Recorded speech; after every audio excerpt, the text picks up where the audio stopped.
What's up guys, Zach here, and today we're going to be driving the 488 EVO. Car's a little bit more challenging some of the other cars.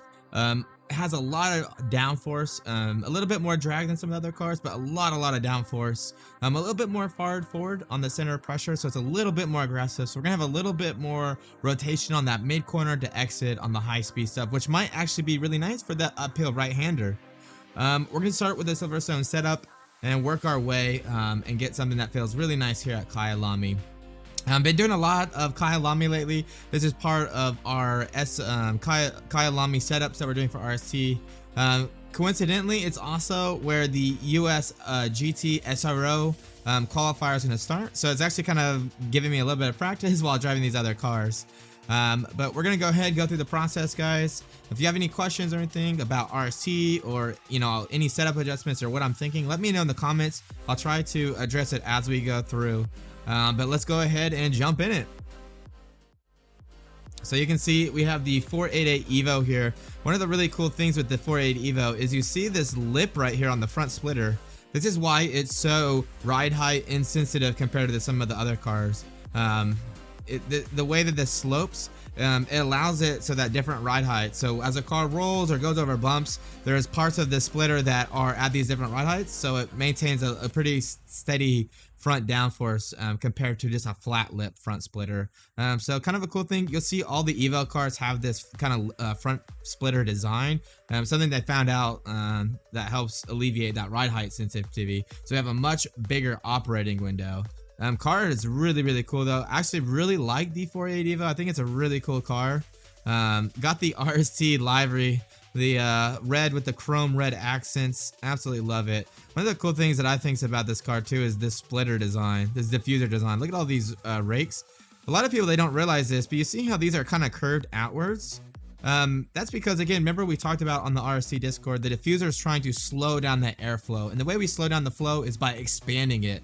As we increase that exit area, the flow slows down and pressure goes up, right? We're trying to get the free stream velocity same as that diffuser outlet velocity, so there's less drag in that wake turbulence behind the car. But one thing is we can also not only expand it vertically, but we can also expand it laterally, which is why if you look at these rakes, they kind of curve outwards because we're not only expanding it from a top down approach, we're also expanding it left to right. We're trying to take that full 3D effect in, which is pretty darn cool.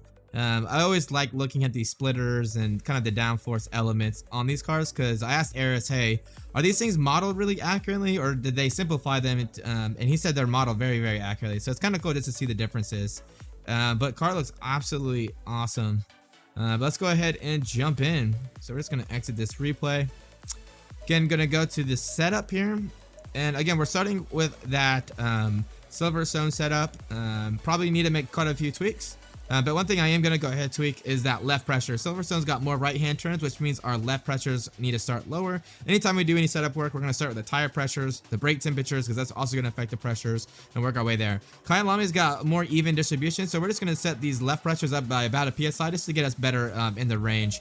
That way the next iteration we do should put us pretty close to where we need to be. So we're just going to set those. Then I'm just going to save over this version 0.1. And we're gonna go ahead and do some laps, guys.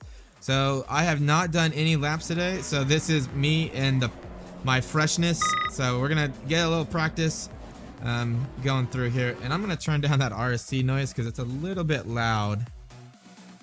Actually, it's probably not any different for you guys, huh? I've changed my audio volume so I can hear my tires a little bit more in game, but it means my headset's louder. It probably is no different for you, but it feels way different for me.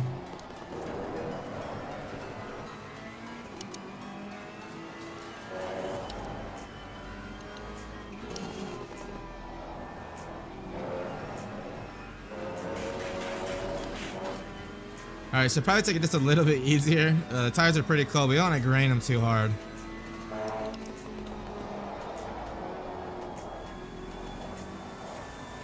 This thing is just an aerodynamic powerhouse. Absolutely ridiculous how much grip this thing produces.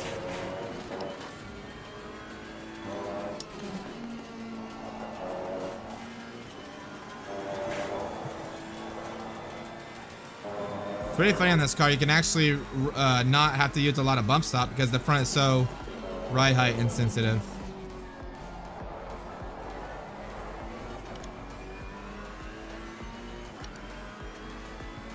Pressure's already looking pretty close to the ballpark. I just want to come up just a little bit more.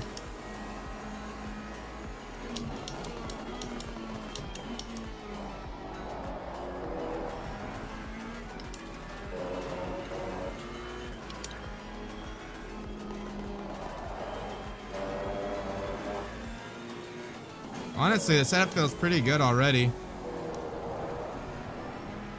Probably a few things we can do though. Trying to think about how the car feels corner entry, mid corner, corner exit. Trying to think about that vehicle handling model and maybe start thinking about some setup adjustments we can make here.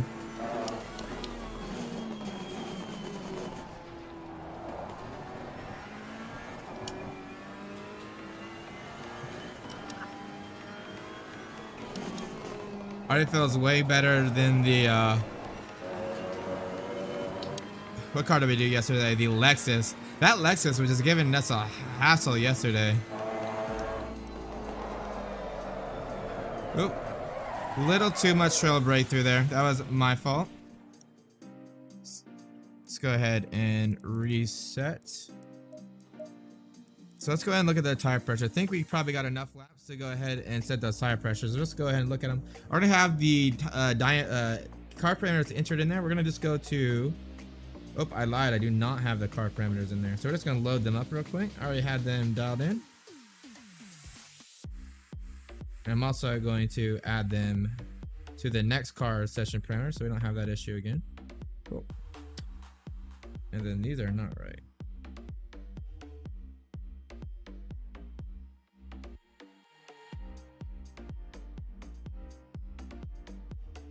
Interesting. I have to fix that. I'm just getting these tire diameters dialed in. Now they're a little bit off here, so we're just gonna fix this. Okay, that looks better.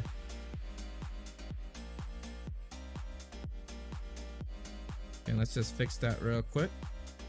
Nice. Okay. Now we're good to go. So we're gonna look at temps. Let's look at those ABS T's and P's. So we're still coming up a little bit, so we probably don't want to set the pressures just yet. Yeah, we want to wait just a little bit.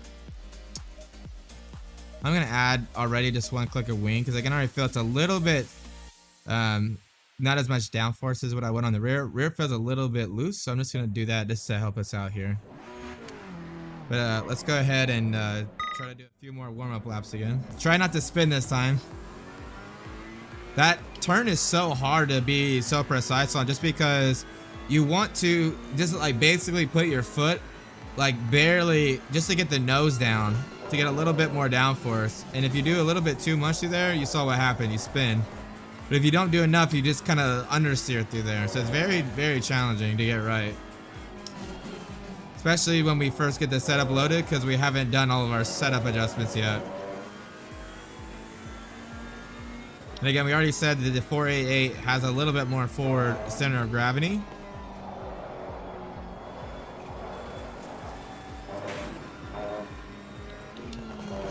So it's already a little bit more sensitive to that on the other cars.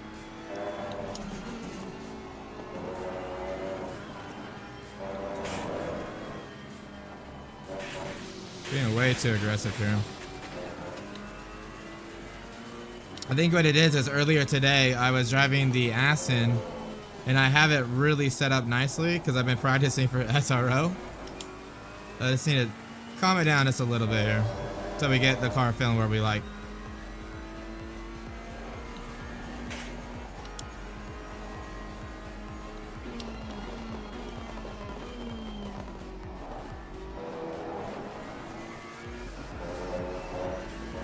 Feels so different than the Aston does. This has so much grip, you can tell.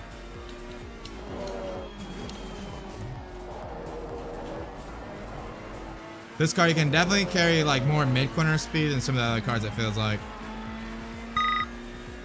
Kind of cool in this game how like different cars kind of manifest themselves differently.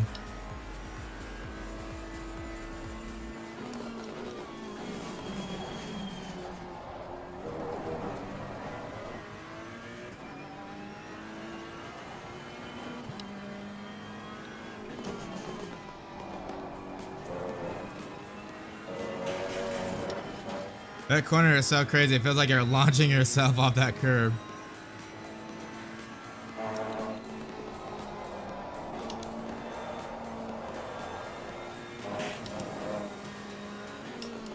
Yeah, in this car, you almost don't need to even touch the brake. It just turns in so much through there.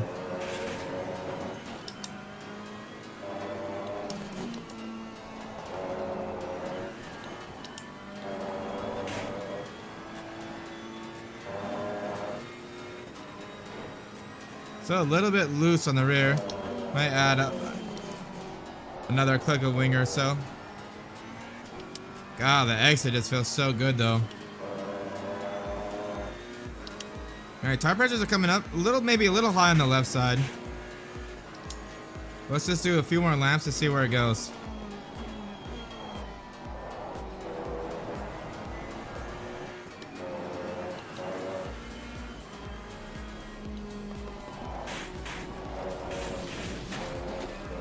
That bump, I do that all the time. That curve is so deadly. I think it's hard too because it's high speed, so it's like really hard to know the turn-in point there. You're like a split second too early and you hit that curve, and if you're a split second too late, you go in the dirt.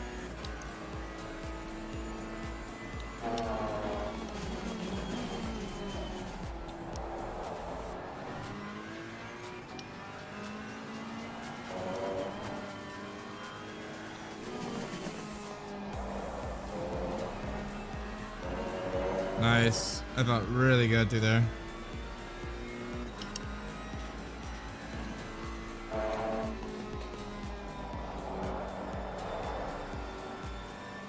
God, the rotation through there is insane.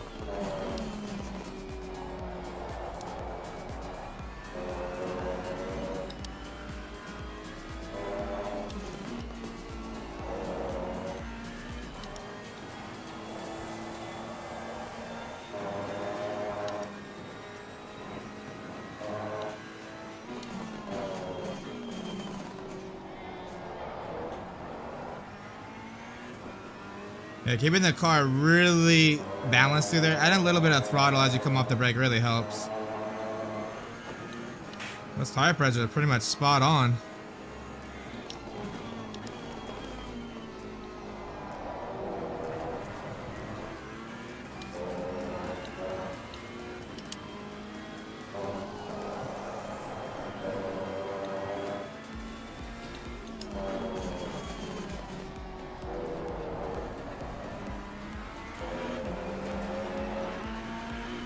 Alright, let's do one more lap, see what the tire pressure does.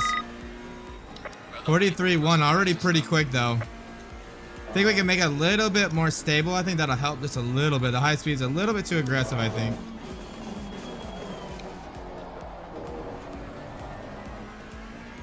Yeah, already seeing a little bit better there.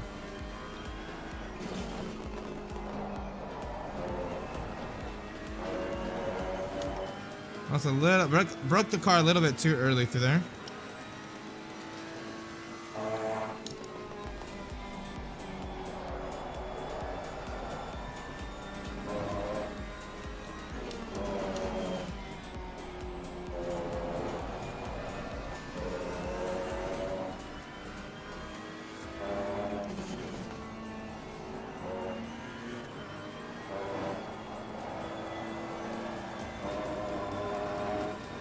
Yeah, the rear being a little bit too aggressive just makes me a little unconfident, if that makes sense.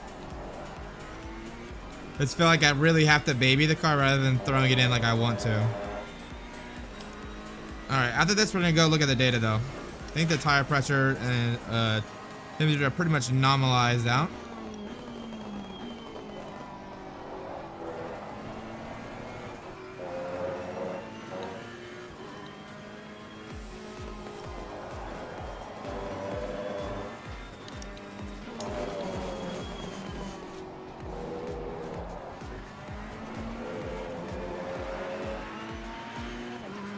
All right, we should easily be able to get the mid 42s on a full tank with this setup.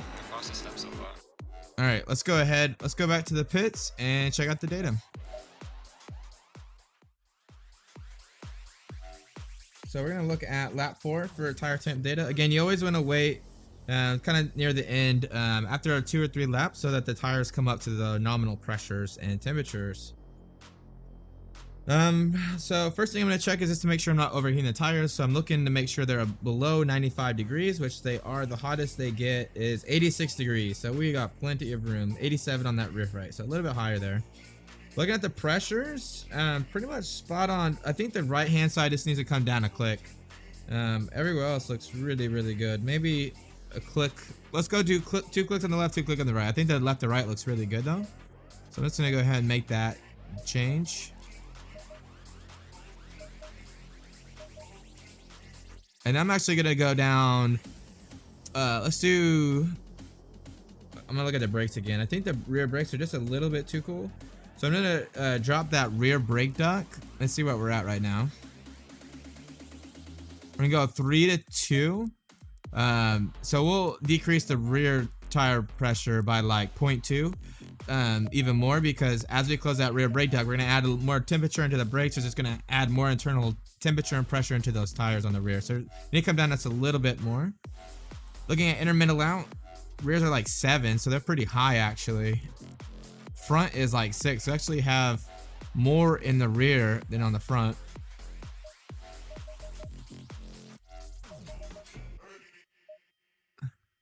I'm just gonna drop the cambers just a little bit through there. And then let's go ahead and save this.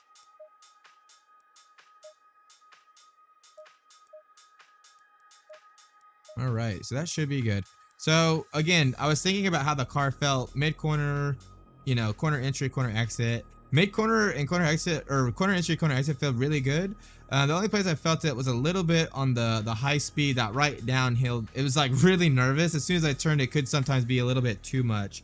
So the first thing I want to see is maybe we have a rebound bias on the car. Maybe I'm unloading the rear tires like too quickly. So I'm just gonna go to the damper histograms and let's take a look. And I'm gonna select a few laps here because I'm kind of curious. So all these laps more or less look the same. And if we look, we have maybe just a little bit of a rebound bias. So what I'm gonna do is I'm going to decrease this rear rebound just about, let's do like 2 clicks, see what happens. Again, as you increase the rebound on the rear, you're gonna unload those rear tires quicker. So adding a little bit, reducing the low speed rebound should help me in those low speed corners retain a little bit of grip as I go into the trail braking phase.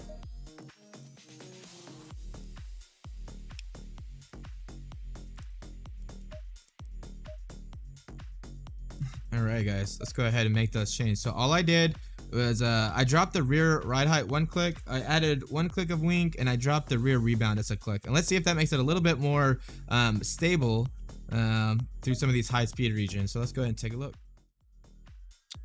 And I do need to go ahead and turn the next session car parameters. We went down a click here on the rear, so we should be at like 55, 56 ish. Let me just double check real quick. Yeah, 55, 56. Okay, let's go ahead and look. So it should be good for the next session. All right.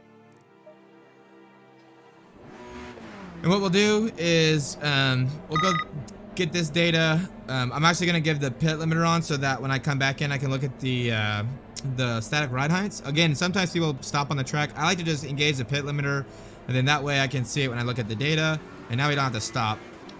But I'll enter those, and I'm kind of curious what the center pressure is doing as we're going down that hill.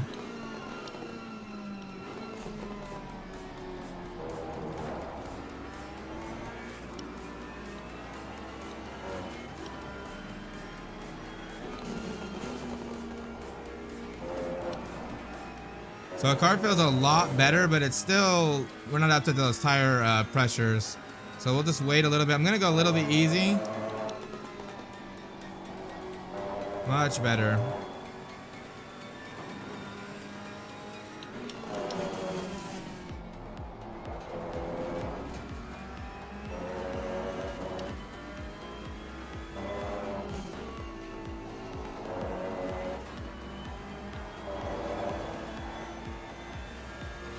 Yeah, car is feeling really nice through there. Still waiting on the tire pressure, so we'll hold our judgment.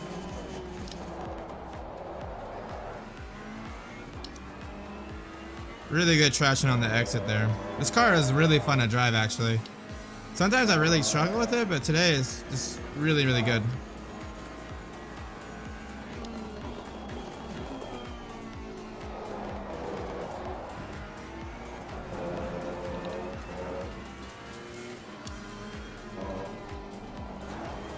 Woo, that was really close to the curve there.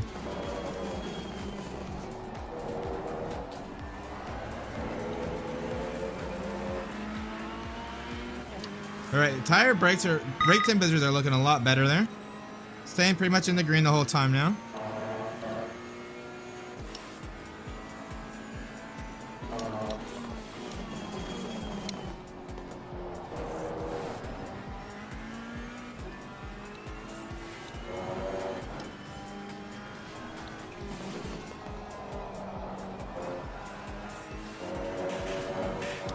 Man, using the whole track there. Just edging the grass there, just a little bit.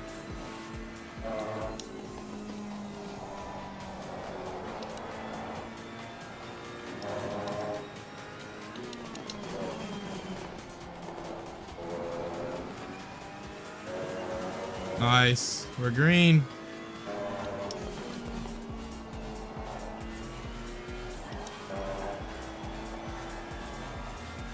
Nice, there we go. Very green now. Didn't get that wheel slip that we got before, which is really helping. Way more stable on the exit with that increased downforce. Look at that. Up 3.5 tenths now.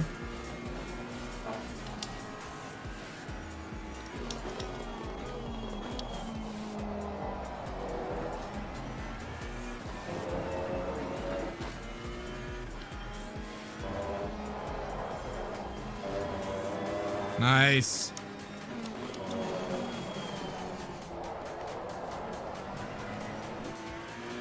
Oh, actually got not a bad exit. I thought we screwed it up at the end, but not too bad. All right, let's keep going. Let's see if a few more laps. It definitely feels better. To me, the corner entry feels a little too pointed though. So that's already making me wonder if we have too much dampening. So the car is just kind of twitchy to me, or maybe the front toe is a little bit too high and the car just really responds to the inputs here. I want it a little bit less responsive so I can be a little bit more aggressive. I feel like I have to be so precise with the inputs here.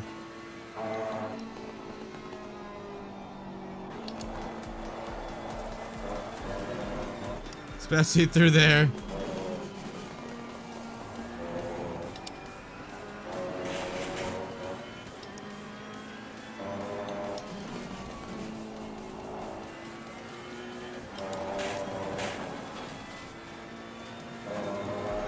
This car is actually a lot of fun to drive here. Might have to try it at a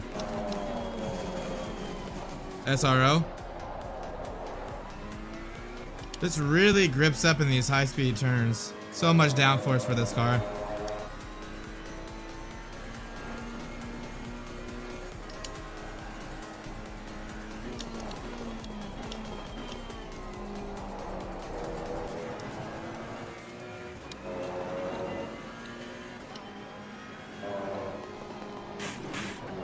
Yep, a little bit too early. That was my mistake. We have some light damage. I really got to practice that corner. Definitely causing some issues through there. But let's go ahead and look at the data. Definitely moving in the right direction though. That high speed stability felt way better. First thing we need to do though is we need to look at the outlap data here. And we need to go to handling. We need to get those static ride heights at the exit here. And actually I'm going to do this. So I can go to distance and remember on the exit how I went really, really slow? If I go to aero, you can see down here. But it doesn't really look like maybe that's where I was on the pit limiter. So what I like to do is I like to go to time. And you'll really see this is probably where I was, right? Because if I come here, my speed was 50 kph. And that's probably where I was on the pit limiter, right? Pit limiter is about 50k. And if I go to dampener speeds, I can see whenever the dampeners were, you know, moving at their slowest speed and take that reading.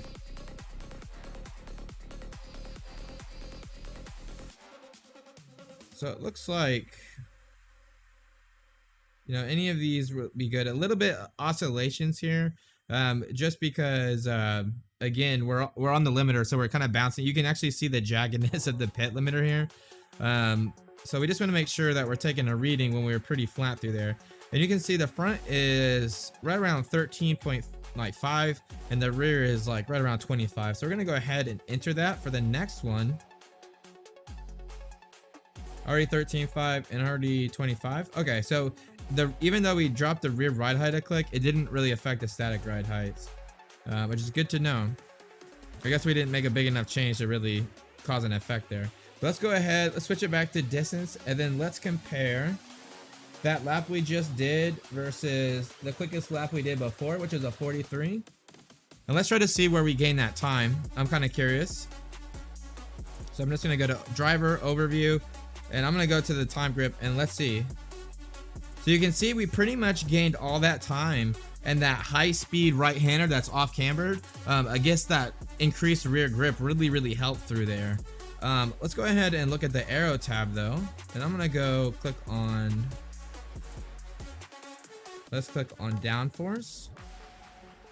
And I am curious on this downhill left-hander what the center pressure is doing. So you can see the center pressure is moving pretty far backwards as we're coming through this turn here. And then as we get on it, it moves a little bit farther forward. I'd really like that to be a little bit farther back, to be honest. So I might go another click of rear wing, and let's see what happens. I'm kind of curious too what our ride heights are doing. I feel like the rear likes to be really low here. I'm gonna look at the aero curve here, and the rear really wants to be, what is that? Right around 70. In the front, it could be really anywhere. So let's see where our ride heights are spending most of the time. I'm gonna go to ride height envelope. I'm gonna uncheck that. Yeah, we're spending pretty much the time where we would want it to be right here. And then what's the front doing?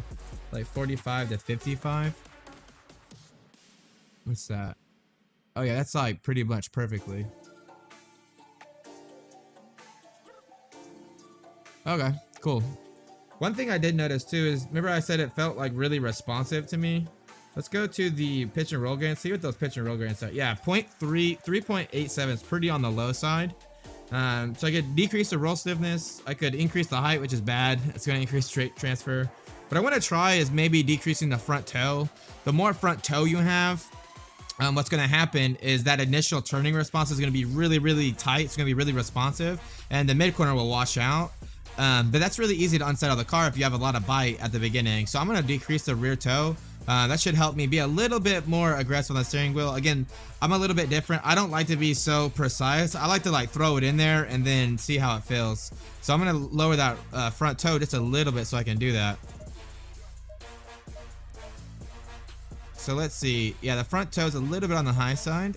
Let's stop it down even more.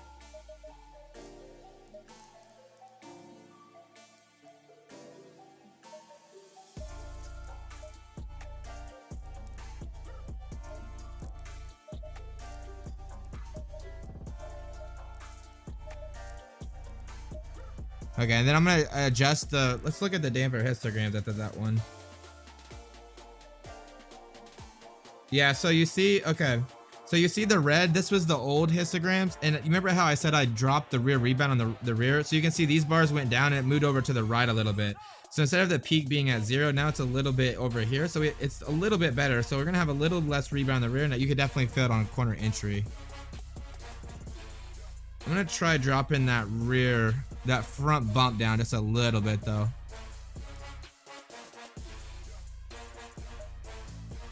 Again, I'm trying to take some response out of the car. It's just a little bit too much response for me.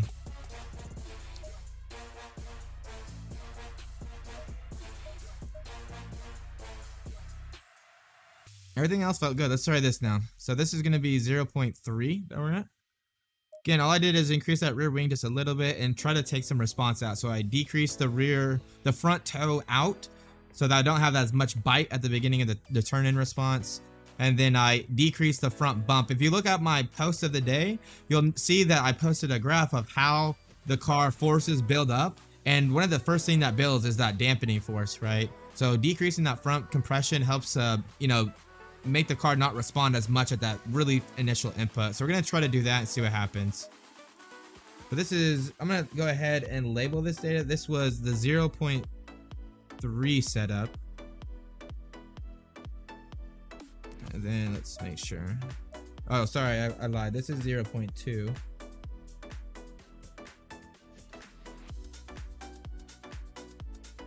Music's, I'm vibing to the music, guys. All right, yeah. Okay, so this should be good. Did we make any setup adjustments that we need to affect the toe or the car parameters? I don't believe so.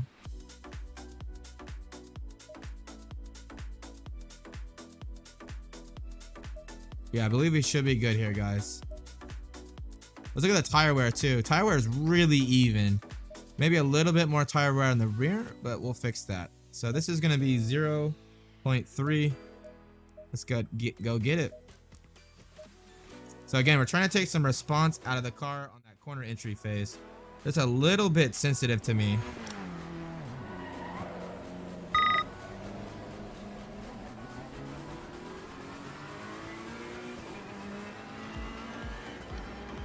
All right. So just take it easy. Take it easy. Those tires heat up. Oh yeah, I can feel it's a lot less responsive, which is good.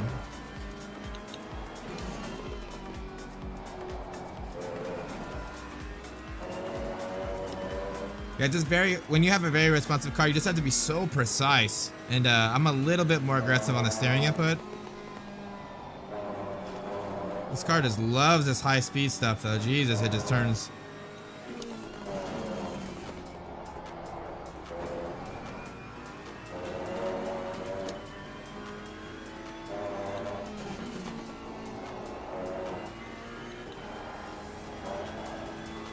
This rotates so nicely in there too. So many cars really struggle right there, and it just literally gets in there like so easily. This car is an absolute beast. No doubt about it.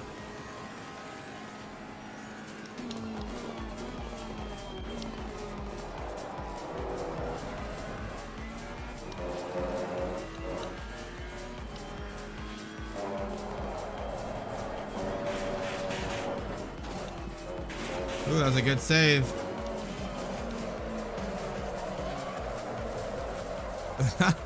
What am I doing? All right, we gotta take it easy. Take it easy. Tires temps are still too low for that.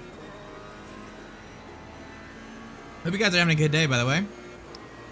What is today? Today is Wednesday. Wow, it's already Wednesday. Jesus. It's kind of hard to believe, huh? I have a super busy day tomorrow, too. That sucks.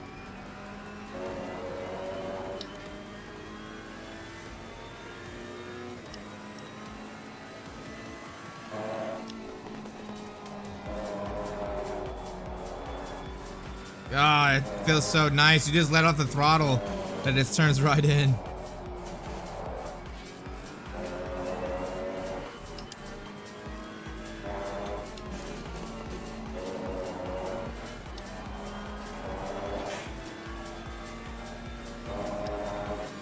Yeah, it feels a little bit better with it not being so responsive.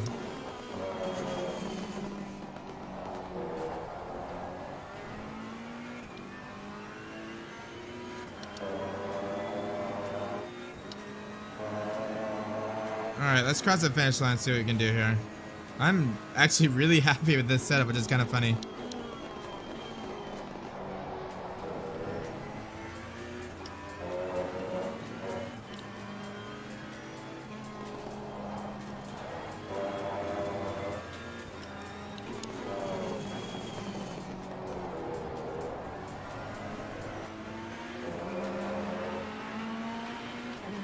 Alright, let's go.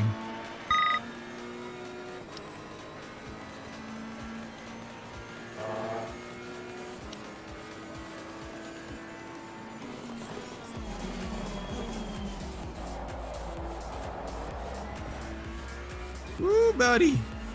2/10. I will take that.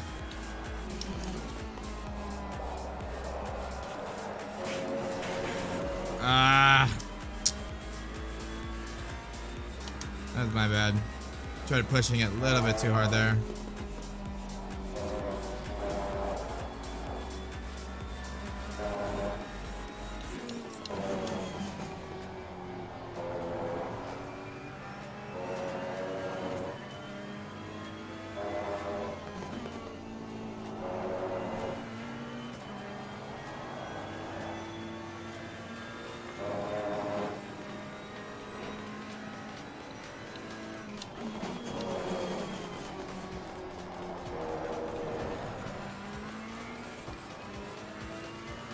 We're pretty consistent. I mean, it feels like we're making tons of mistakes, but we're still a 10th or two every lap.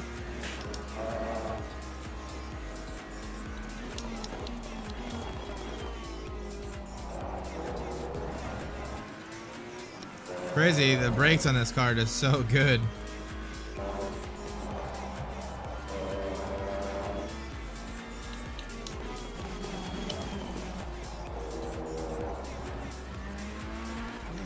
Alright, let's see. No mistakes.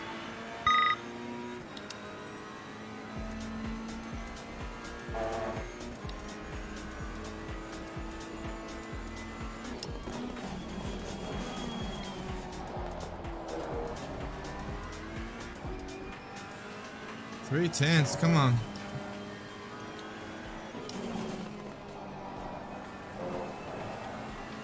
Nice. Nice, that felt really good.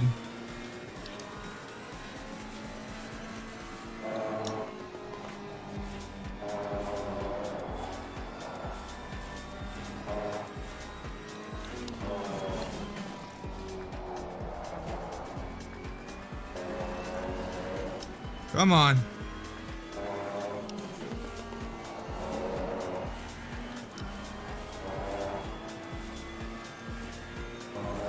Oh, I lost a 10 somehow. No. Still doing good though.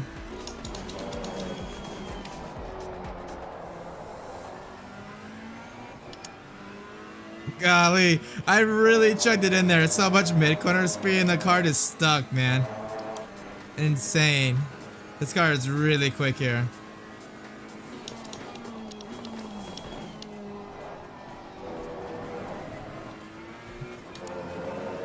Oh, I scrubbed a little too much through there.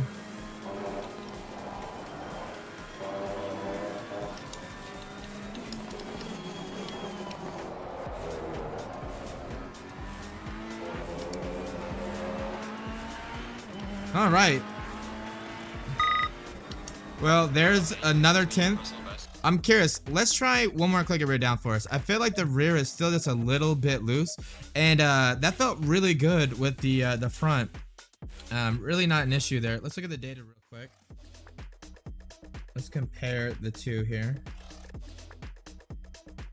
So I'm gonna go ahead. Let's look at the yaw stability between these two different graphs here. I'm kind of curious what's going on.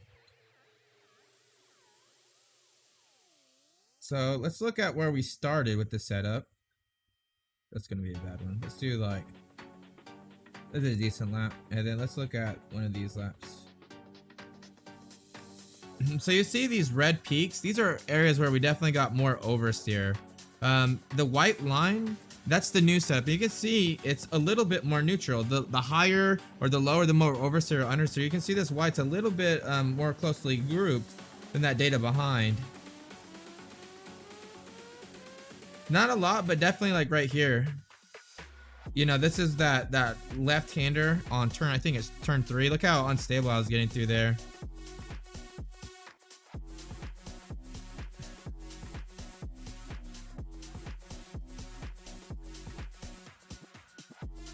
Yeah, much better, much better. Let's look at the histograms here. So I decreased the bump on that front, and it shifted the graphs over to the right. I kind of want to split the difference. If I increase the rear wing, it's going to feel a little even less responsive. So let's kind of split the difference. Let's go back up one click on the front bump.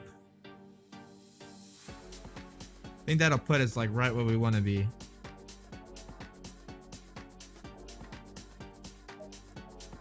And then I'm gonna just go up with click on the rear wing. And then let's split that front toe just a little bit more. I'm just adding a little bit more response in with this setup here. So this is gonna be 0.4. This was 0.3. So let's save that. Oh no, I almost deleted it. That would have been bad.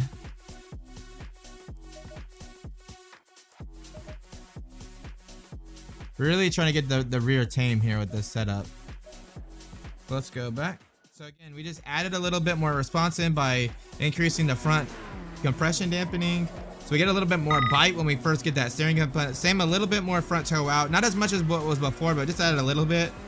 Because the response felt really good that last setup, but I wanted to add a little more rear wing to see if I can get a little bit more downforce. Well, it's going to make the response a little less, so I want to get it back to where kind of it is at the lower wing setting.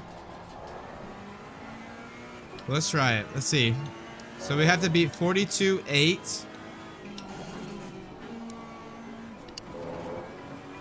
When do you think it'll be? It'll be ready probably today, Dilemma. Do you have a race in the 488 coming up? I still got to get Speed Demon's buy-in with it, but I really like this car. I actually might try it in the SRO race, to be honest.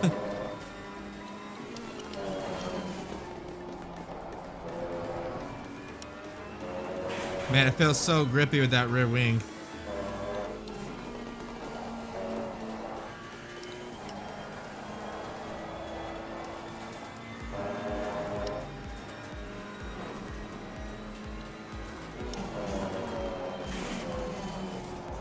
Oh, nice. Well, if you message me, Dilemma, I'll send it your way, okay, bud? I don't think the setups will be on the website in 5 days, but I will definitely hook you up and sell it to you before then.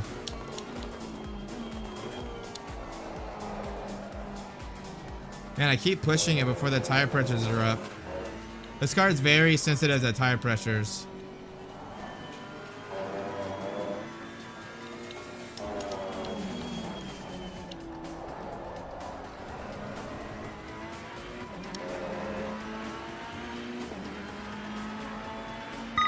Still a little low on the rear side, but let's see if we can push it here. How's it going, by the way, Dilemma, man? Hopefully you're having a good day. And welcome to the stream.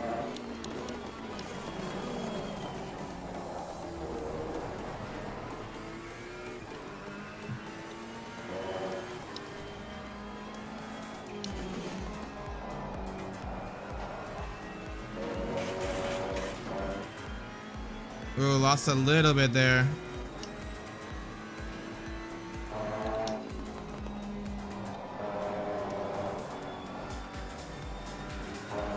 Little better through there though.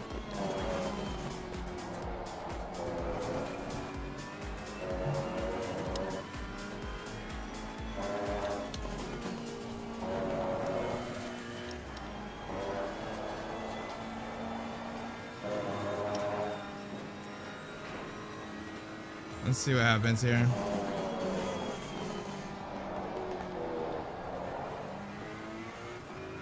Nice, a little bit better. Someone said, good man, just been digesting your setup talks on the train. Oh, nice.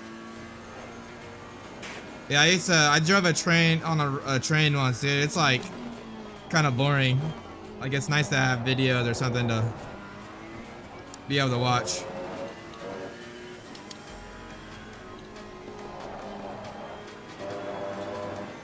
Little bit quicker with the more downforce, I think.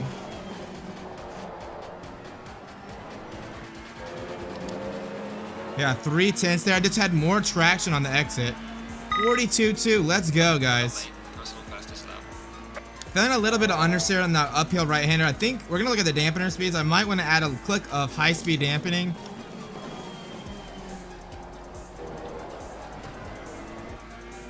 Might be able to help just a little bit through there.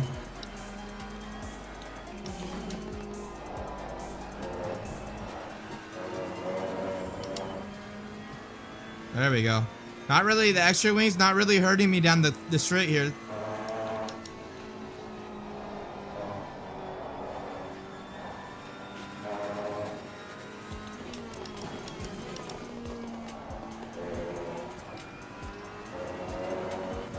Nice. This thing is so fast. Jeez. Yeah, a little understeer through here. It's not bad. Definitely manageable, but I'd like it to be a little bit better. This thing is a legend. We started with the Silverstone setup and it was pretty good.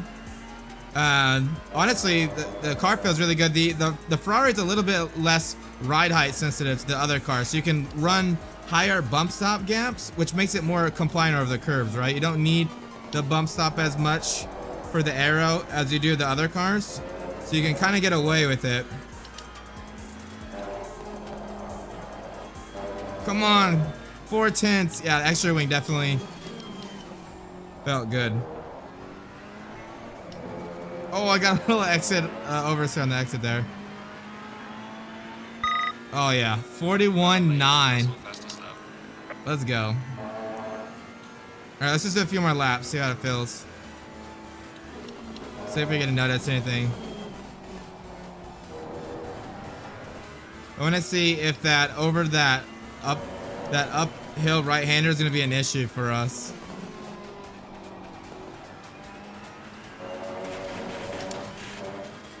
So we'll have to see. Because it was getting a little pushy with the extra wing, so I want to see how it feels.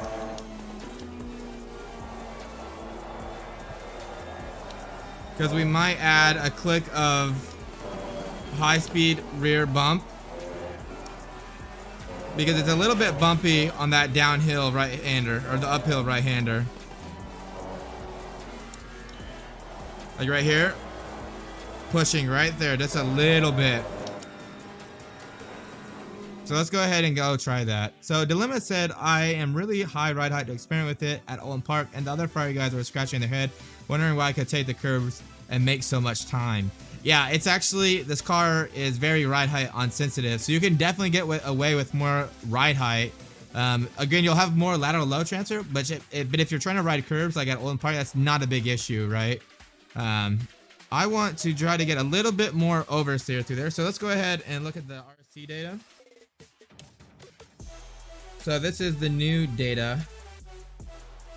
And as you can see, we decreased that bump, so it moved that 0 node up just a little bit. So it's a little bit more in the center now. Front is pretty stiff compared to the rear. What I want to see though, so remember how I said on 0.3 the car felt 0.2, sorry, the car felt a little too pointed, right? Well, we moved up the bump stop dampening so it wasn't as aggressive, and look, it went up to like 0.46, so it's at 0.387, went to 0.406, so the car got a lot less responsive, which is what we wanted. What I was gonna check though is I want to check the, so this was the original data right here. Let's go to Aero. I want to look at the downforce.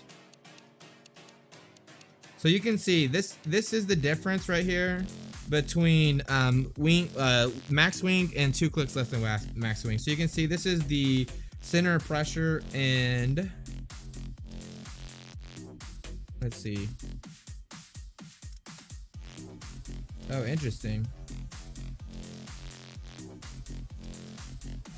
Wonder if the ride height's changed. I just didn't mess with it.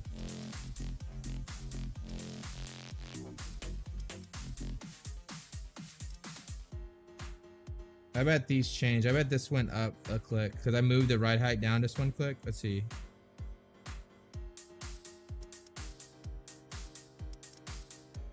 Yeah, okay. Let's look at the stability graph real quick. Yeah, you can see how neutral that is now. So the white is the newest data, and look how much more neutral it is compared to the other data. Nice. Okay, let's go look at the dampening here real quick. So I'm gonna come in here. I'm gonna go to damper speeds. Let's look at that downhill right-hander. Sorry, the uphill right-hander. Oh, that's not it, is it? It is here. So you can see this is where we're going up the hill. We get a little bumpy here. If I zoom this in, That's on the exit. I want to see what's right here. What I might try to do is increase the rear low speed compression dampening, so I get a little bit more turn in right there. Robin said, morning, 4 a.m. SA time. We have 24 hours the AMR on Saturday. We'll also send you a message in Discord to buy it earlier. Is that fine? Yeah, if you guys need to, just send me a message, guys. You guys are getting a little bit early, so it might not be fully validated like we do all of our other sets. But if you guys just want to buy it and give it a go, then totally understandable.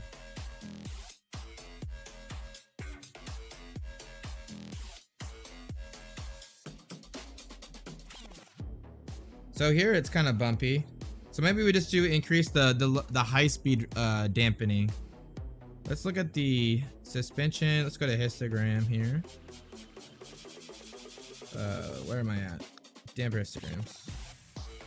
Let's go to comparison view. Looking at the rear bump high speed.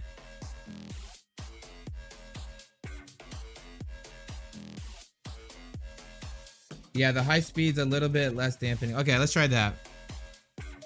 So I'm just gonna increase.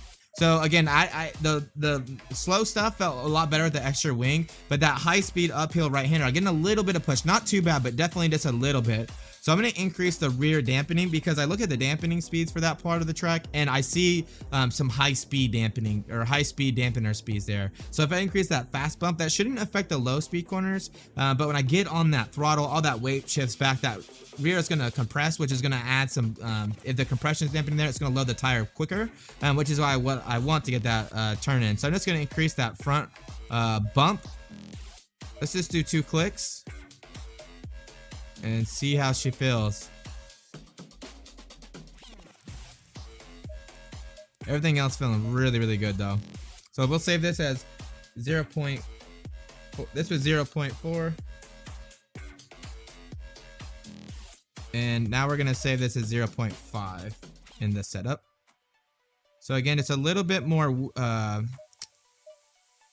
rear compression. So rear high speed fast dampening just to get us a little bit more rotated at the bottom of that hill because it's a little bit bumpy at the bottom. So that should activate a little bit of the dampening for us on the rear, load up the rear tires a little bit more to give us the rotation we need. Everything else looking really good though. All right.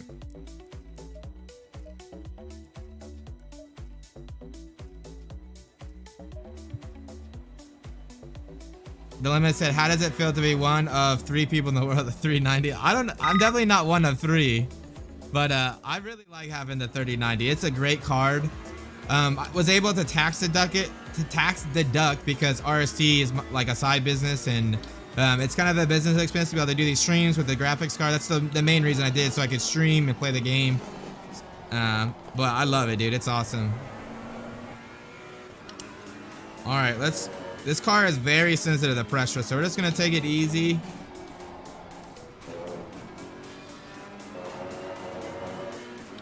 Let's see how she goes. Did a 41 though on full fuel, which is just absolutely mental in my opinion.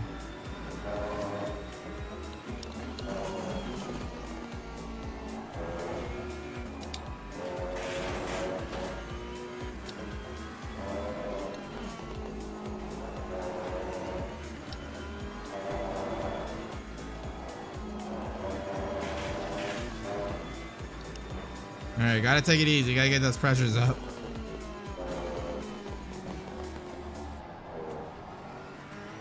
How does the sound and the audio quality, by the way, for the stream? I've been tweaking it a little bit the past few days to get everything up to where it needs to be. Looks like my heart rate's been working too, 89 beats per minute. I'm kind of curious to see what it'll do when we do SRO qualifiers. I'll have to maybe record that or stream it or something.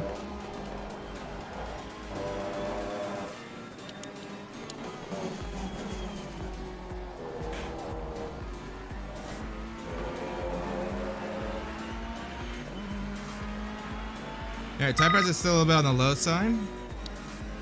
We'll see how it goes. Alright, perfect. Perfecto.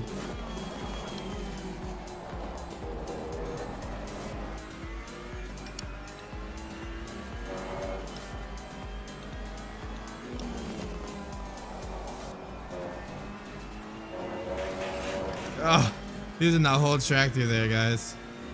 It's like, makes you hold your breath as you're going around that corner. Turned in a little bit late through there.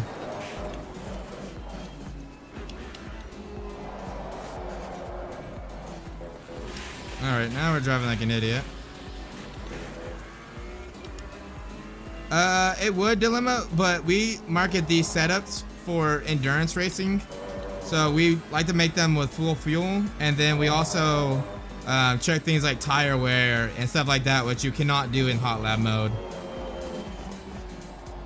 So that's why we don't do hot lap mode. Hot lap mode is good for one thing and one thing only, learning a track more or less. It really skews setups in a really bad way. Eris even commented on how he hates hot lap mode, and I agree. It's just not a good place to do setup work. It is a great place to learn tracks and learn where you're losing time, though.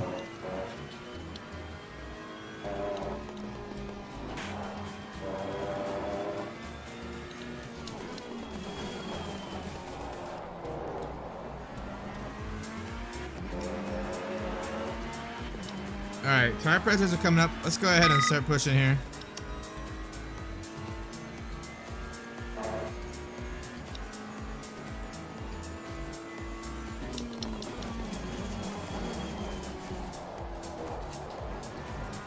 I think it's almost better not to hit that curb in this car, because it just unsettles the back a little bit too much.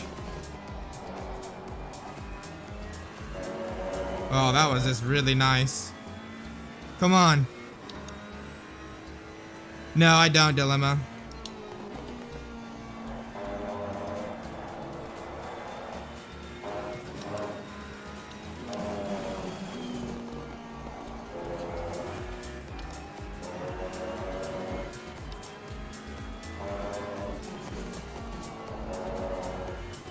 Alright, let's see. Much better with that little bit of high speed. No scrub at all through there. And look at the delta. It's already coming up.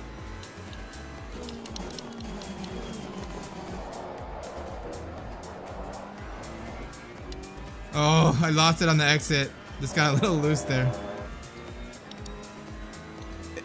Speed said it's the penis measuring mode. Nice.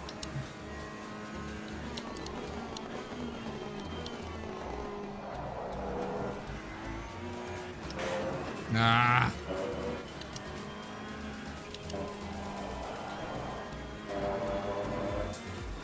I'm not sure if I'm liking this high speed. It definitely feels better in that corner, but it just feels a little bit too aggressive on the curbs now. Let's do one more lap, see what I feel like, see if it is okay or not. Still can't believe I did a 41 on full fuel really, really quick.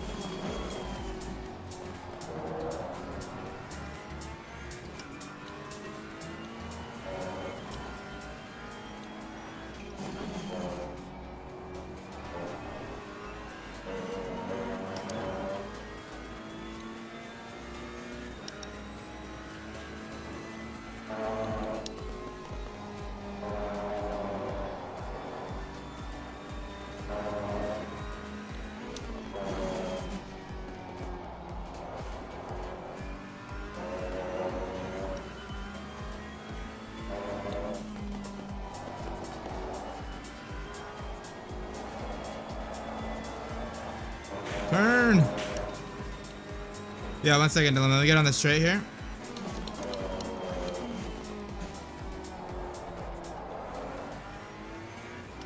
Columbus said, can you briefly explain the tire sounds we hear? I don't know how to interpret what's bad or not. Yeah, so whenever you hear that, you can kind of tell when the front's scrubbing or when the rear's scrubbing. So I like to turn the tire sounds up so I can really hear the effect. So you hear that like high pitch kind of squeal. That's actually the front tires. And then you actually hear the rear tires like getting loaded up. Like you can actually hear like almost a slip angle. So just listen and see if you can hear the difference. I don't know how to explain the difference, but you can definitely, there's a different push between the front and the rear scrub.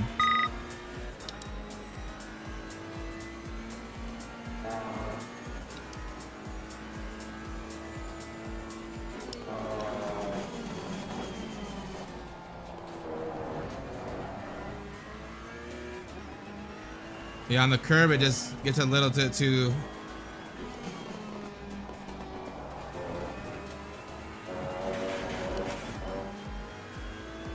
Yeah, I think I'm liking the other setup a little bit less dampening. I think the high speed, even though it's better through that corner, it's just a little bit too much.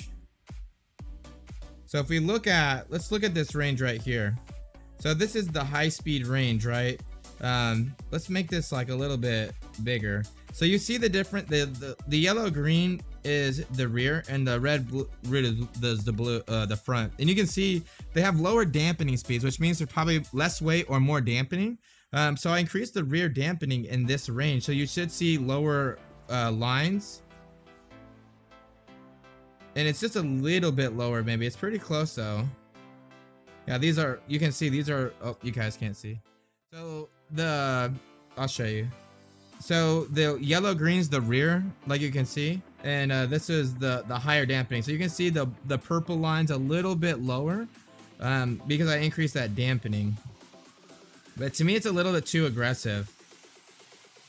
I think we're pretty much at the optimal at the other setup, which was just one click less of rear dampening here.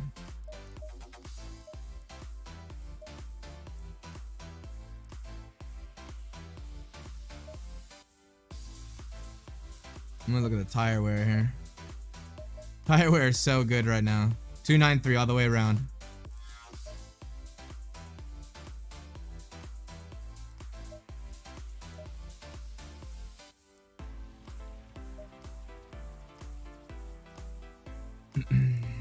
Let's look at the wheel slip though. Just make sure I'm not the brake bias is set correctly. So I'm just gonna go to differential real quick.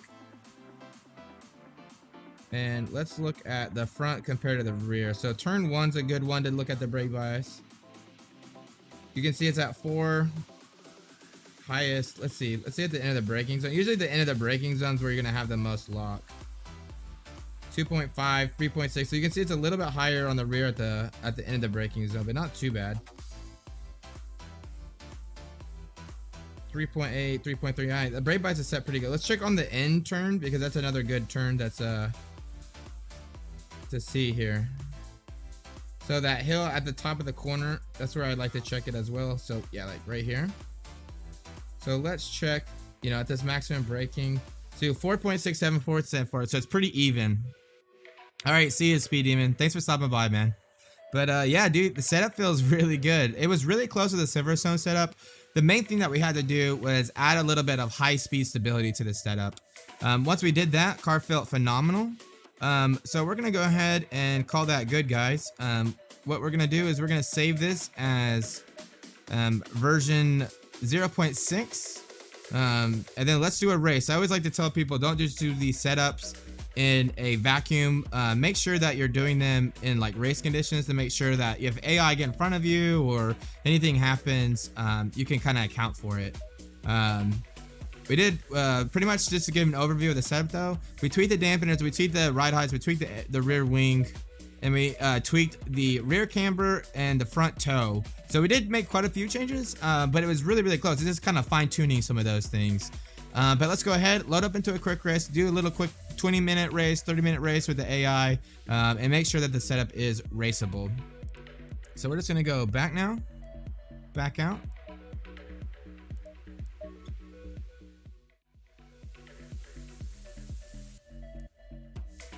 And we are gonna load into a quick race.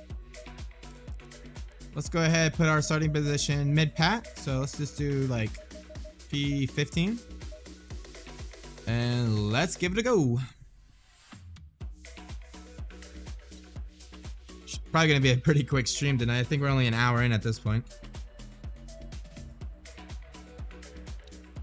That only makes sense though, because yesterday we really struggled with the Lexus. And today we're just on it with the Ferrari, so only makes sense, right? It's karma.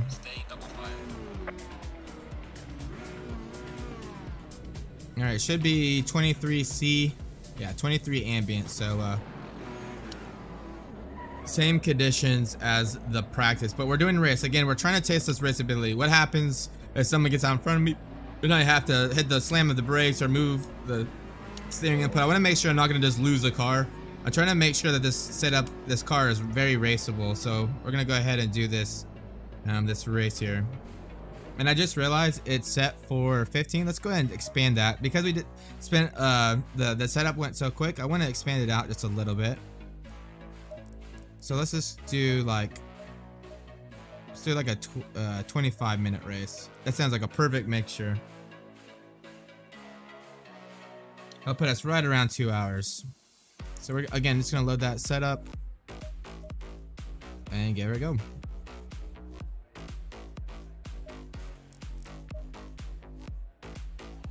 Stay in double file.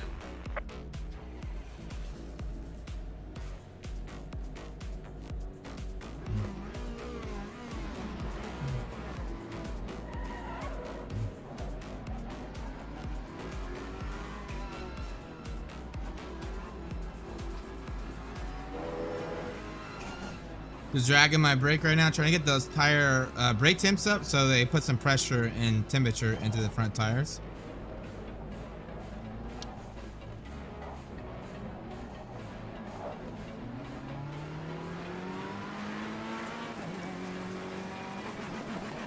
Green light, go, go, go. Oh, look at this start. We'll kind of brake here though. I don't want to just zoom past all the AI here. They kind of slow into turn one. Right. I think they kind of over slow, but we'll play nice here. We'll play like an AI right now. Car on the right. Clear on the right. Car on the right. Clear on the right. Right there, I had to really slam on the brake. Car did not kill me or anything like that, so looking good so far. See if we can get a few positions here. Normally we end around P10. Let's see if we can. Oh man, this car has so much grip. Car on the right. We're gonna dive bomb here on the Rinaldi Ferrari and got a little loose on the exit, so he got a little bit quicker exit than me.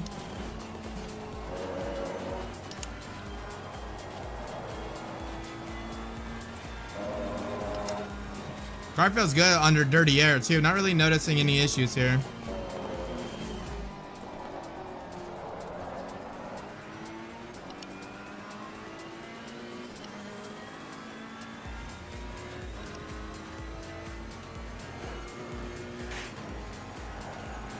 Come on.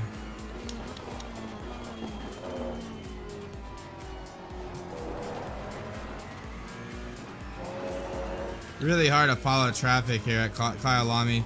Can't see the apexes at all.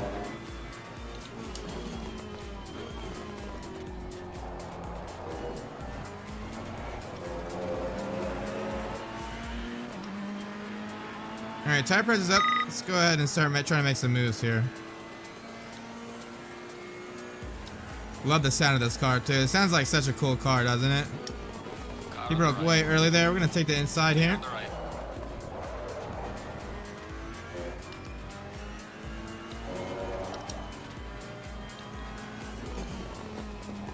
And dilemma, the reason I have the tire noises turned up higher than the other stuff is so I can really hear the slip angles and really understand when the car's on the limit.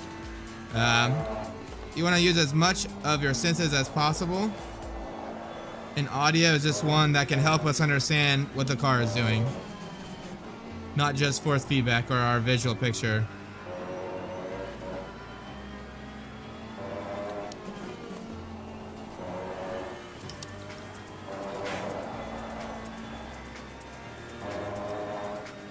Yeah, exactly. Really helps.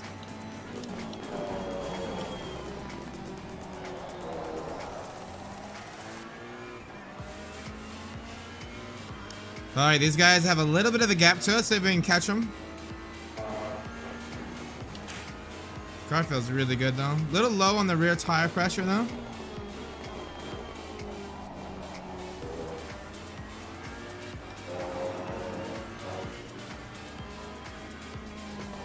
Yellow flag ahead. Be careful. Oh! That did you guys see that Lamborghini? Oh my god. It was on two wheels. I was scared he was gonna roll back on the track. Crazy. I lost a little time there because it freaked me out. So we can close the gap a little bit again.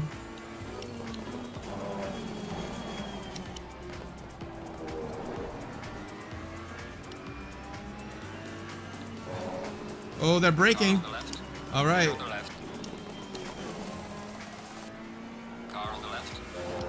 Nice. Around the outside. Let's go. See, that's where it's really nice to have a good setup to test if it's stable enough to do situations like that. All right, we're right behind this McLaren.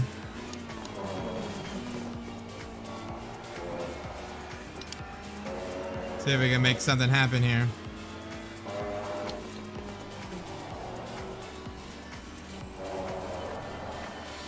Got a little loose on the entry. I'm gonna have to hold the inside line here, otherwise this Audi is gonna make a move on me. Car on the right. Clear on the right. Nice. Held him off just a little bit here. Lots of good amount of ground to the McLaren though. So we can get the ground back here.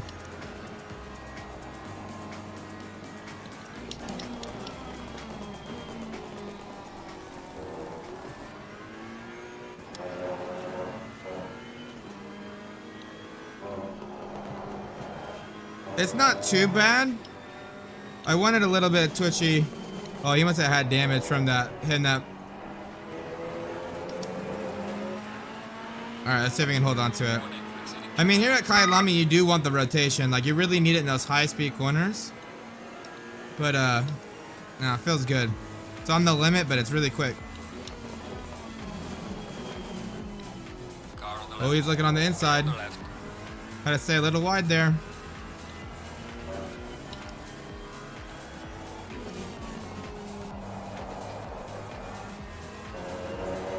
Really good exit through there, though. Not really. Only time I really play with the steering ratio is if it feels like I'm turning the wheel way more than I should. It's kind of, that's more of like a driver preference, right? So it's kind of how much do you want to be able to turn the wheel?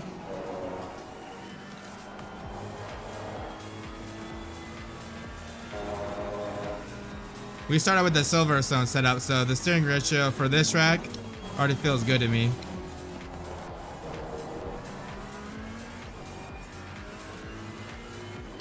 Alright, we're up 3/10 here. Got a pretty gap up ahead, so let's see if we can close it back down. Already to P8, so already up like quite a few positions from our start.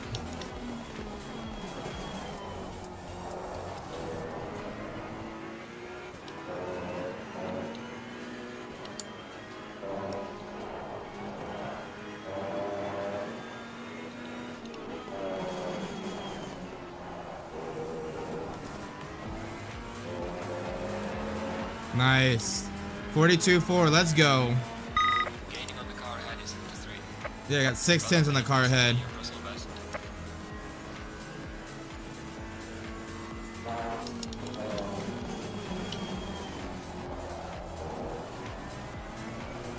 This car's really good on the brakes though, man. Turn 1 just feels so nice.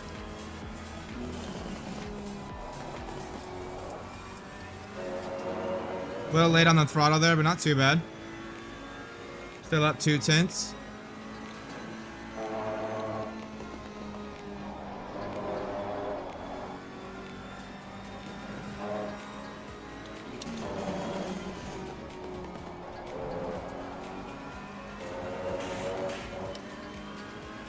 Really closing this gap now, looks like.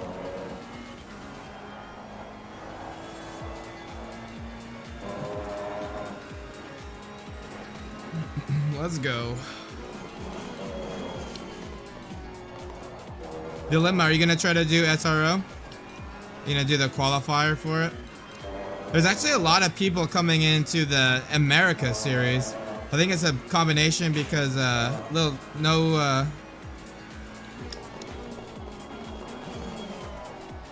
One second, Dilemma. Dilemma said that BPM integration is a nut. What's my so on my Apple Watch? it has the heart rate monitor, and there's an app where I can stream it from my phone to a web server, and then the web server I can show a widget on stream, which you see at the bottom of the webcam, which is kind of cool. But thanks for letting me know. I thought it would be a cool. I'm excited to see how high it gets during an online race, like when we do the race on Saturday.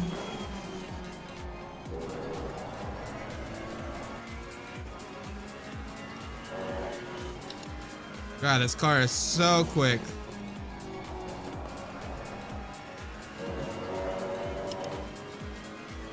Already closing the gap to P7 pretty nicely here. Probably not this lap, but maybe coming up we'll be right there.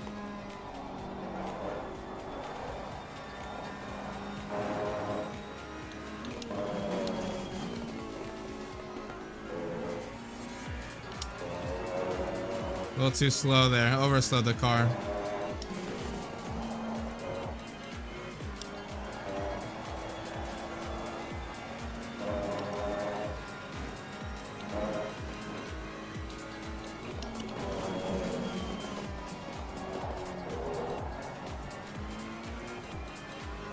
Dylan said no to the SRO, not quite at the level yet, but getting there. Oh, okay. Yeah, I think it'll be a lot of fun. I'm really pushing to do well. I think, like, qualifying, I did like a 46 today. I think it's going to be somewhere around 40.3. So I need to find a little bit of pace, but I think I'm right there. We'll have to see, though.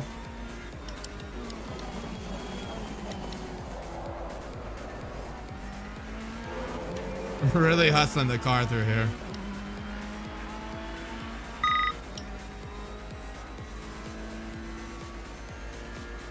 Man, I'm really happy with this setup. This car feels awesome. I actually kind of want to drive this for SR now. Usually can't drive the 488, but this feels really nice.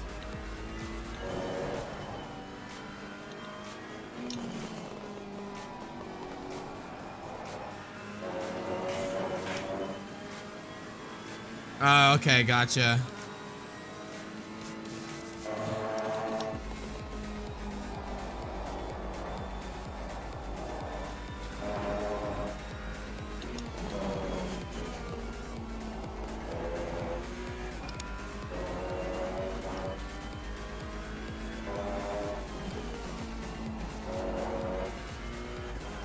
These AI are so quick. 1.3. I feel like I've closed the gap and then they're just kind of maintaining now. We'll have to see what happens here.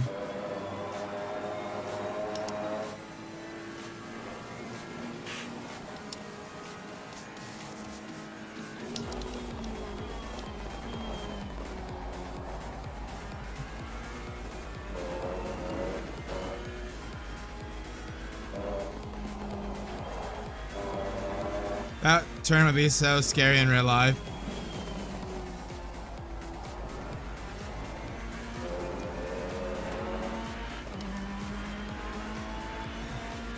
No, that's pretty normal.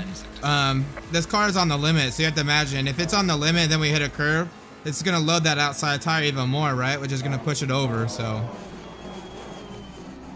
it's actually pretty good on the curves. I kind of wanted to have that rotation on the exit. Sometimes you can use the curves to help rotate the car, which can be very valuable sometimes. We're still closing this gap to P7, so let's see if we can make it happen.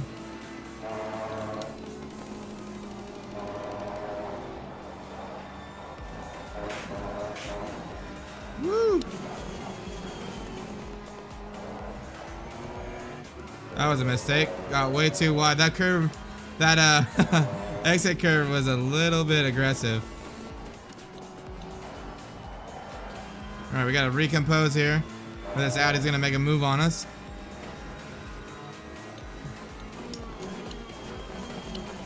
Car on the left. Clear on the left. We took the inside, but we got a better exit. Look at that.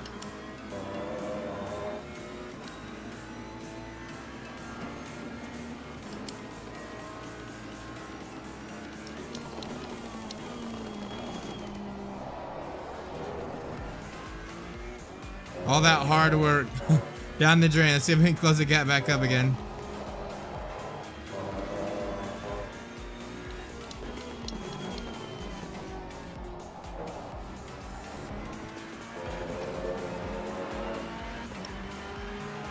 .5. We can definitely do 42, so we should be able to close it back up. Be nice if I could catch up and get a draft. Car's a little bit draggier than most cars just because it has so much downforce compared to the other cars, so gotta be kind of mindful of that.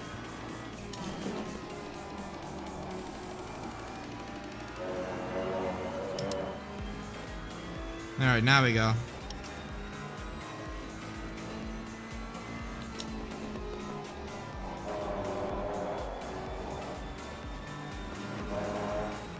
Not gonna make that mistake again.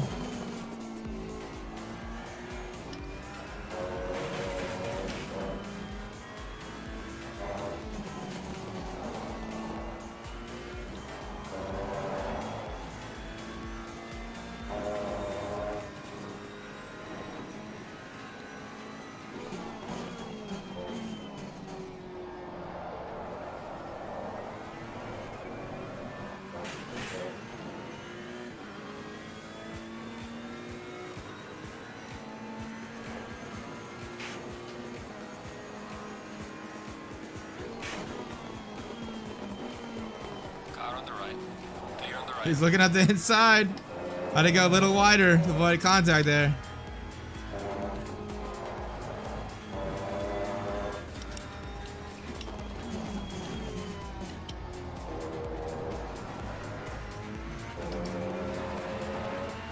Man, these AI are a lot of fun to race sometimes. Gaining on the car, heading sector 1. Alright, we're slightly gaining on him. Still got 9 minutes in the race to make it happen.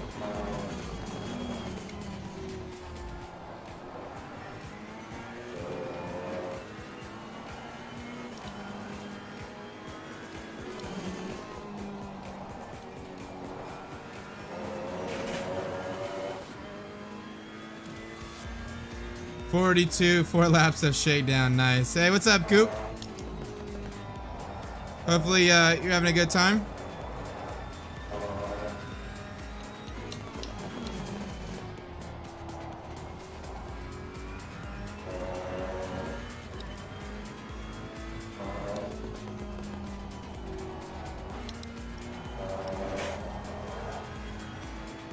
Come on.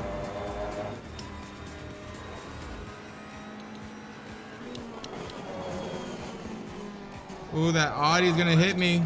Little bump there. Clear on the left. Man, this Audi's on a charge behind us. Let's go. That's probably the next car I'll do, guys. Let me know if there's a car you want me to do the setup for. Car on the right. Thinking the Audi. Oh, he's gonna go too wide here. On the right.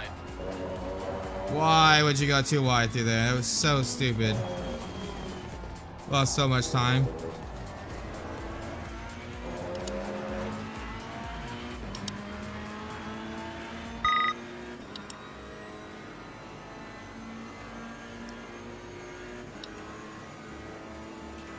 All right, 7 more minutes.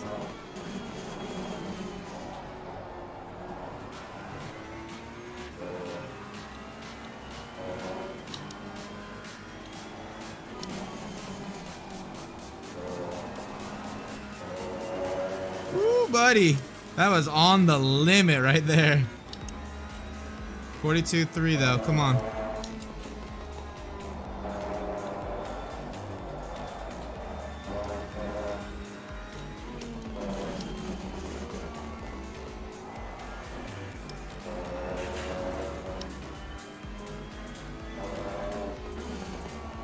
Yeah, I've been practicing Kyalami in the Aston.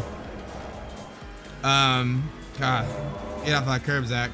I did a 40.5 today in hot lap mode. Oh, don't hit me, don't hit me, don't hit me. This car just has so much more grip, it's crazy. I love that this car that you can push it and you can definitely step over the line, but it doesn't like instantly kill you, you know? Like you can definitely tell I'm trying to hustle it and I'm making mistakes, but it's not killing me.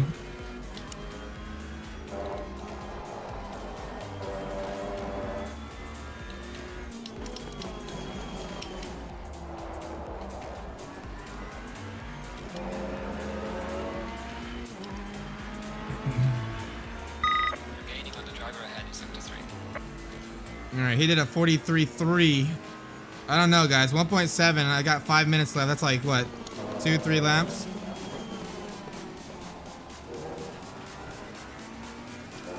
So, let's see what we can do here.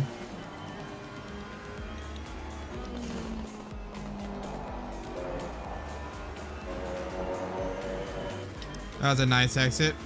Up on the Delta. Would love to do a 42.3 on race.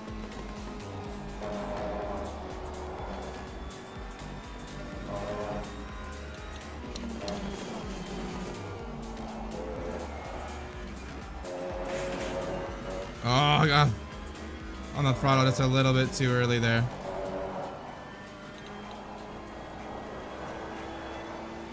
Turn! Come on! 1.2.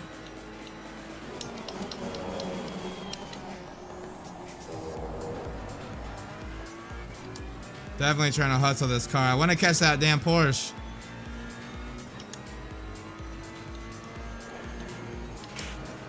If we catch him, we're just gonna send it on the last lap for sure.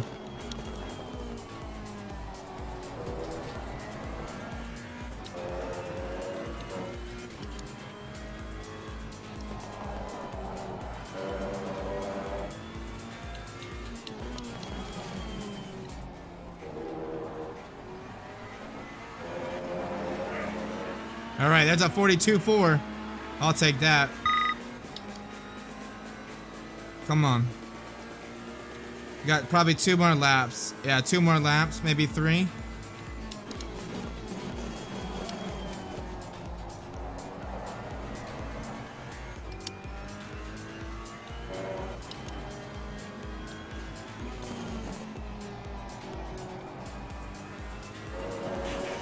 Get off the grass. Come on. We're on the charge here.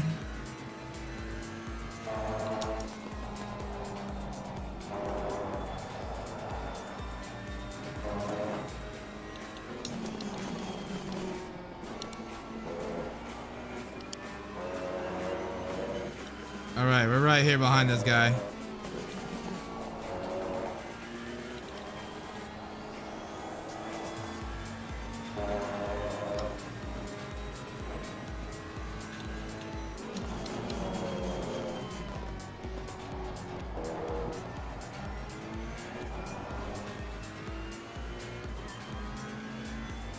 All right, a little bit of draft here. Okay, we got 3 minutes, so we might be able to get this done. We'll have to see though. Porsche is actually not too slow down the straight, which is kind of surprising.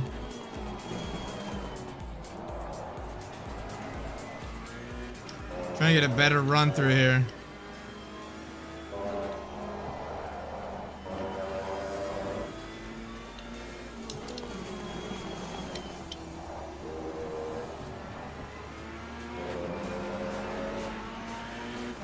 All right, 2 more minutes. Still not the white flag yet, so we might have another lap here. Let's see if we can get it done this lap. Oh, he broke so early.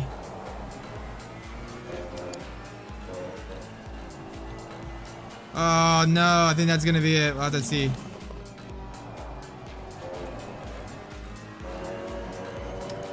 He broke so early, I had to go straight to miss contact.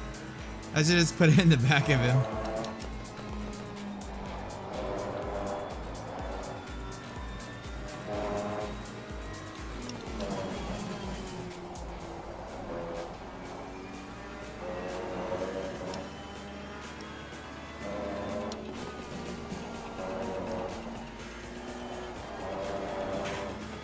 There we go, come on.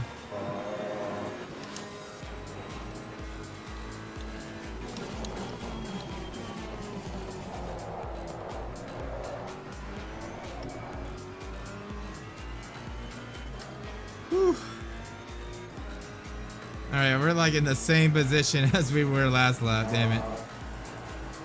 Definitely hard to get around him.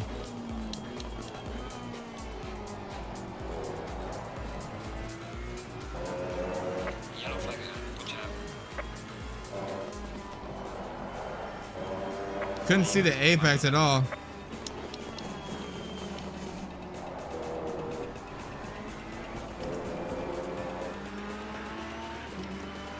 It's on esportssro.com. I think if you just go to Google and type in esports SRO, you'll be able to find it.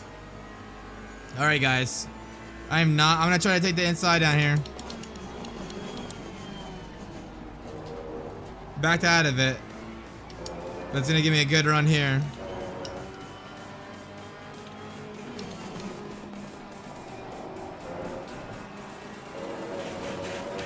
Oh. Look at the run here. We might have a run. We're on the inside. Clear on the left.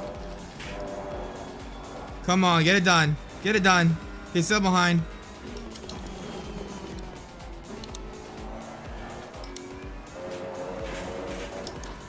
Woo, buddy. Let's go.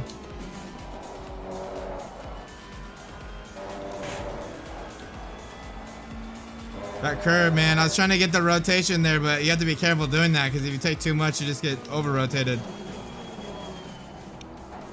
Oh, wow. Wow. Did you see that Porsche from behind? Jesus. He totally just lawn darted me. But then he spun out because he rammed the back of me.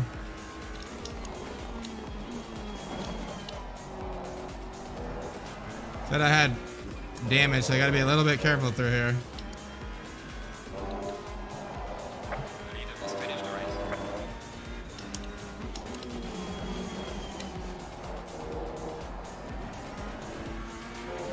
Alright, guys.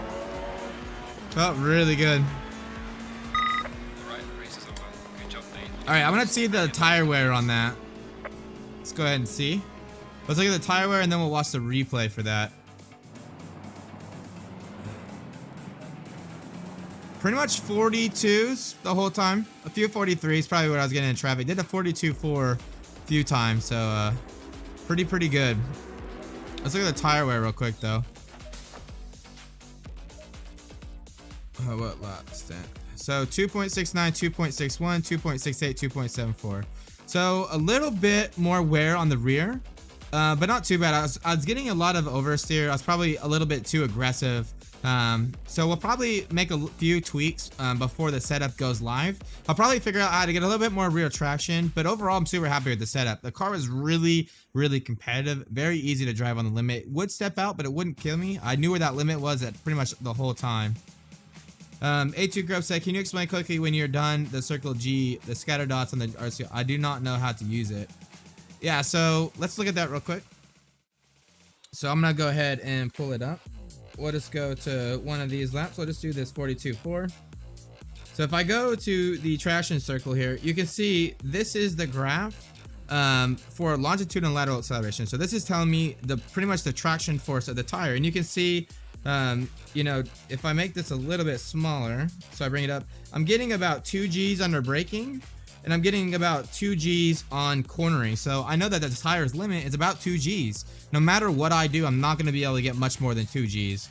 The rear, you can see, is at the top here. That's the rear, so forward acceleration. It's limited to about 0.5 G's, and the reason why is the GT car doesn't produce enough power from the engine to exceed the limit on straight line brake acceleration.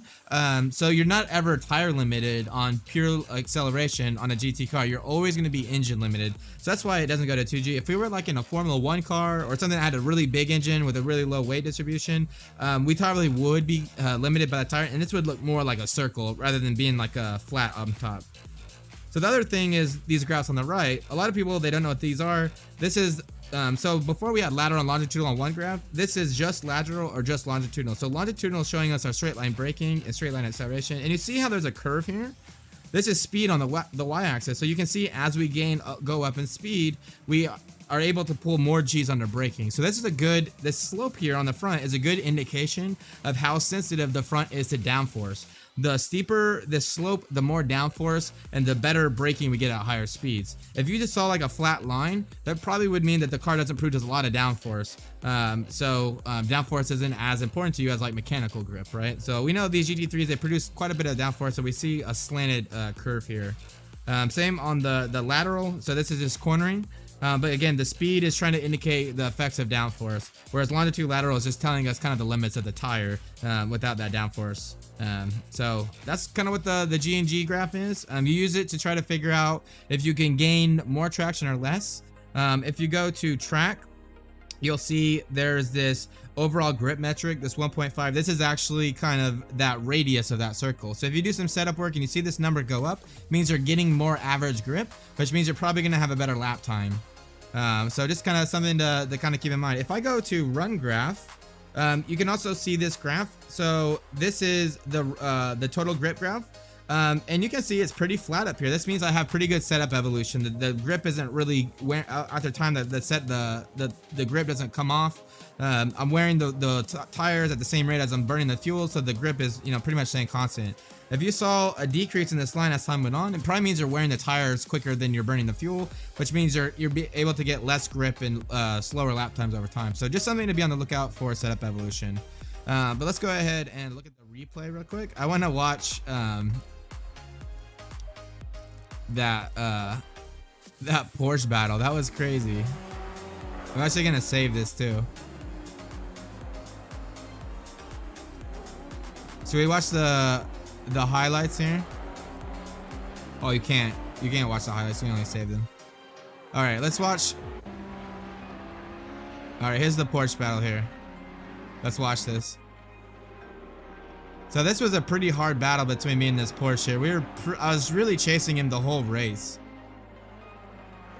And I finally got by him on the inside. Love the look of the car. The 488 is just a beautiful car, isn't it? Man, look how just planted. The body language of the car just looks so nice and planted. You don't see like a lot of like extra torque or extra yaw in the corners or anything like that. Man, look at that. Right on his tail. This is where I think I broke right behind him. And yeah, see, he broke so early there. I had to go deep so I didn't make contact with him. I lost a lot of time. Now that Audi is right behind me. Probably gonna do the Audi next for Kyalami.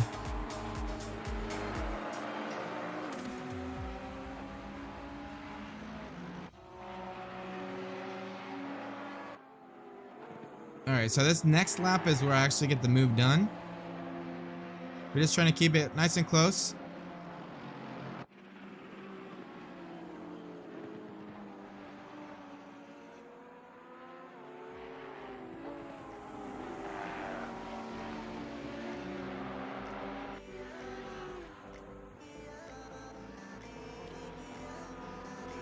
Man, look at that.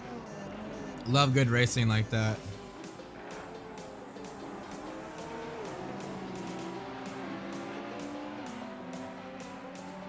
Man, look at that. Three-way battles.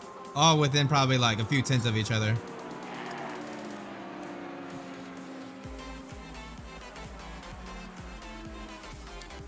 So I tried to go wide so I could do like kind of a switchback here. Didn't work.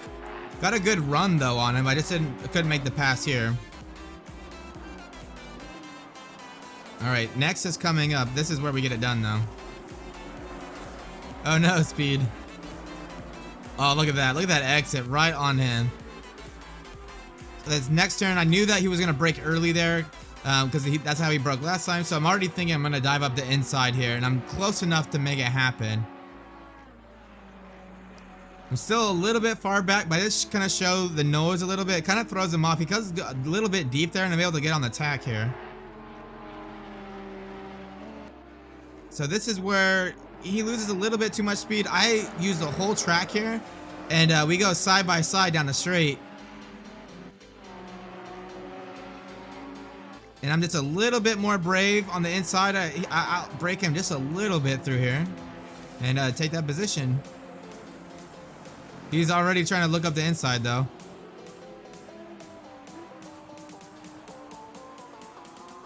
Again, using that whole track with this car. Really trying to hustle it.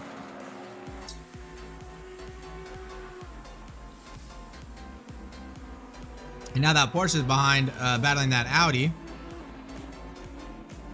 Oh, look at that. Just out of nowhere, just came in. Just look at him, though. Look at him behind. All right, let's watch that from his angle. Oh, let's watch it from this angle, actually. So this is where the leading up to the left-hander. And I went a little bit deep here. But he just nails me, dude. Nails me. Look at that. Jesus. Public lobby simulation right there, guys. Let's watch it from his angle, too. Or actually, let's do it this way. I doubt it. I bet so many people are gonna drive the Ferrari speed. Like, I doubt I would be able to. We'll see. I'm gonna qualify with a few different cars, so we'll have to see how it goes. Why does it do that? I hate how it, like, we gotta get it like on a flat surface or something. Hate how it does that though.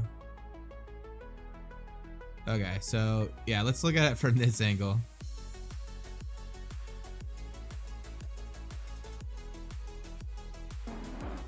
Oh, why is it doing that? That's weird. That was weird. It was disabled, but it was still... Okay, there we go. Alright.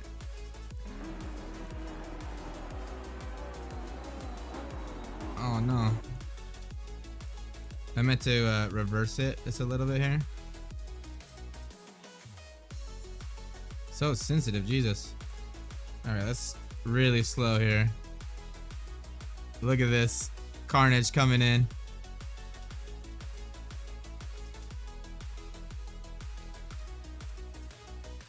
Look, he's locking up. He's locking up his front tires. You can see it. It's way under lock. Boom. Look at that. Full lock. And then he just gets killed by this Audi, I think. Oh, no, he doesn't. Oh, he overcorrect. Look at that. Damn. This Audi just cannot get a good break here, though. He's definitely gonna hit him here. Boom. Damn. And I'm just like gone like the wind over there. That Audi, he got so unlucky. He like missed him the first time he swung it, and then he just came back and hit him again. Look at that damage on that thing. Splitter's all messed up now. Now the Rinaldi Ferrari's catching back up. Let's see the front of this Porsche. It just get like completely knackered. Oh, not too bad. A little scraped. Not too bad though. Well, here we are, just rolling. All right, guys. So that's gonna be it. Let's go ahead and end the stream. So again, just to recap what we did, the setup was really good from the Silverstone setup that we started out. It was a little bit high speed instability, so we just added some more downforce. We took some response out of the car. It was a little bit too aggressive or too responsive at initial turn in. Mid corner felt fine, but that initial bite was really responsive, so I had to be really precise. And because of that, I was unsettling the car because I'm a little bit more aggressive on turn in. So I took some response out by decreasing the front compression dampening and decreasing that front toe out. Just to give it a little bit less response so I could be a little bit more aggressive on the initial turn in, and that felt really, really good.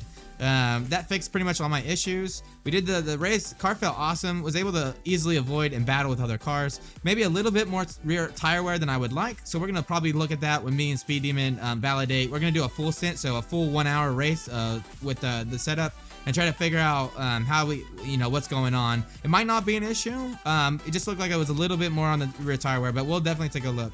But that's going to be it, guys. Again, I'm Zach from RST. Thank you guys for joining me. If you liked the video, please give it a like. If you like the channel, we try to do setup videos, talk about physics, car dynamics, and I also stream races that I do. We're competing in SRO right now. We're trying to do the qualifying for the GT America. So stay tuned. I'll be trying to stream all that content. But again, if you like the channel, hit us up with subscribe. That's going to be it, guys. I hope you have a good night. I'm Zach from RC, and until then, I'll catch you guys later.